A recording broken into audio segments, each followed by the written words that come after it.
What is up, Watch fam, and welcome to Liquor Run. Happy Friday. I am Christian from Theo and Harris, and you are... Rolly. Again, I laugh at that every time. From Theo and Harris, we're doing French wine today, that's why. Before we get into our French wine for the day, quick wristwatch check. So what are you wearing? I'm wearing a Hellbros Vintage chronograph. chronograph with a really cool panda dial and an orange second-hand. Yeah. I love vintage reverse pandas. I mean, those things, it's just so freaking bold. I mean, I don't know. They just did, I hate to sound like an old lady, but they don't make them like they used to. You do, yeah. And I am wearing, not like an old lady, but like an old man, I am wearing a vintage Omega Genève. I absolutely love this watch. I love vintage Omega. They represent such amazing value in vintage watches. It's probably where my heart is, really more so than anything else. But gotta say, my admiration for chronographs as well is absolutely enormous. But anyway, these are both available in the shop at theoandharris.com. So if you haven't been there already, go and check it out. Let's get into the episode of Liquor Run. So we're staying in Europe. This time we're gonna go south to about the 45th parallel. Okay. Okay, and we're going to the Rhone Valley in France. Cool. This area produces some fantastic wines. Wines that are modest and approachable, and they go all the way up. Châteauneuf-du-Pape, Hermitage, Gros Hermitage, Gigondas.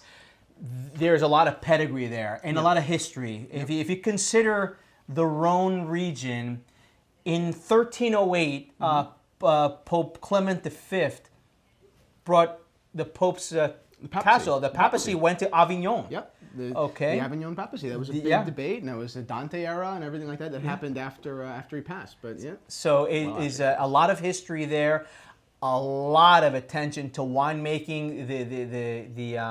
The monks were making wine. Well, the church was making a lot of wine, and they were one of the first people to really put quality standards. So what we now know as the DOC, the Denomination de Contrôle Garantie. So the seal of approval or the seal of guarantee. It's like a Geneva hallmark. Functionally for wine. Really, that's it. Stating that, look, this wine is from this area, meets a high standard. They were doing that back then. Same thing, like I said, guys, is the Geneva hallmark. I mean, a thing that we underappreciate in watches sometimes. Vacheron Constantin, Geneva hallmark. So many watches, Geneva hallmark. It says we're not around. We're not around someone here. else, is putting there. Yeah.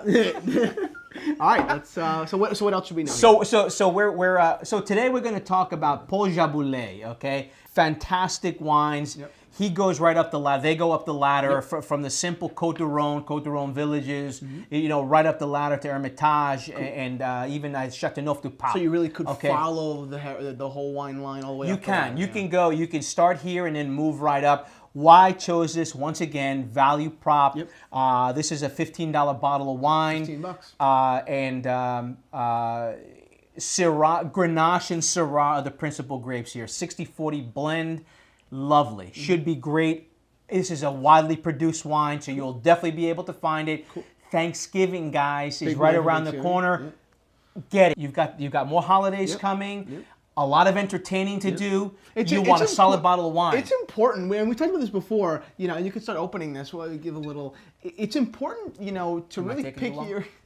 It's important to pick your price point, when you're dealing with the holidays, because it's not just like, okay, well, the difference between 12 and 16 is not that big on one or two bottles of wine. You're right, it's not. But the holidays, we're not drinking one or two bottles of wine. I mean, you're buying dozens, depending on how much how much the big wine drinkers you are, but you're buying a lot of wine typically. I mean, at least in our family, I mean, there's dozens of bottles of wine go out the door at the end of the holidays. So picking, really picking something that's even $4 cheaper a bottle or $3 cheaper a bottle makes a big difference at the end of the Thanksgiving, Christmas, that kind of season. Yeah. So value prop is very important this time of year, guys. Let's take a little bit of a taste pour you now. You good? Yep. Okay. Okay, so let's give this a swirl. So now, what should we be expecting in the nose? Historically speaking, these wines have nice berry, even almost like a foresty smell. Okay. Dark berries? Dark berries for certain. Let's take it should be like a mid-palate wine. It shouldn't be overly tannic. This 2014 should be a pretty good year for this wine. Okay. So let's take a look. Let's take a smell. So it doesn't have the most pronounced nose. Okay, there's definitely some light notes of berries, but that's good. That's good. What are you getting? A little bit of forest. You know, maybe like wet leaves, just a little bit. Keep going. Okay? Deeper. It's funny. The longer it takes. I mean, If I dig real deep, there's almost like a menthol, but that could be due to the alcohol. But I do get a slight sense of that. It's amazing. Okay? The more you but smell, forest. and the more it opens, and the kind of deeper your nose can get in the whole process, you start to. I mean, at least I know from him. You start to realize just more smells. I bet from experience that in 5 minutes you'll have a smell that you did not get just now at all. I mean, that's super cool about wine. I love that. But let's give it a shot. Cool. Let's do it. Okay.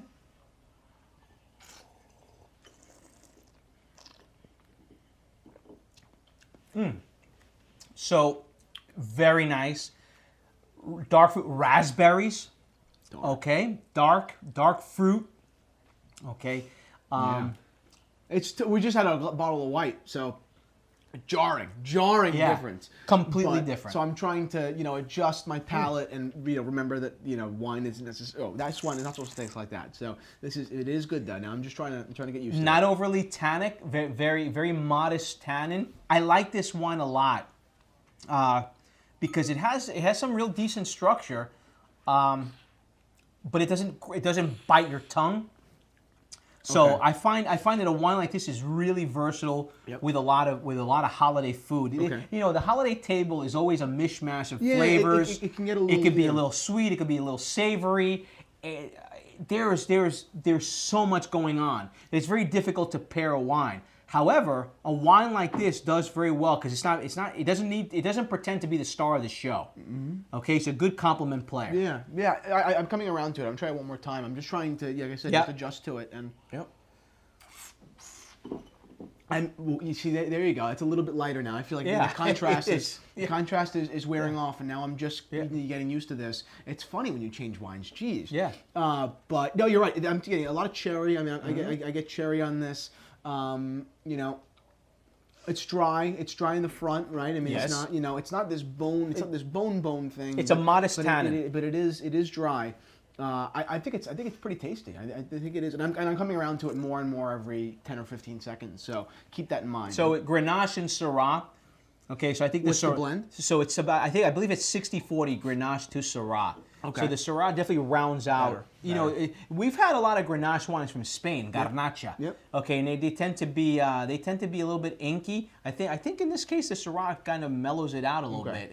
Gives it some nice a nice polish and nice. See, that was a good French play there to smooth things out and let the corners kind of I love that. Yeah. I mean, I don't know. I'm sure other countries of course do it as well. But you've always talked about how the French really do blending so well, and they don't. I mean, it's not just putting two things together and saying they're two things.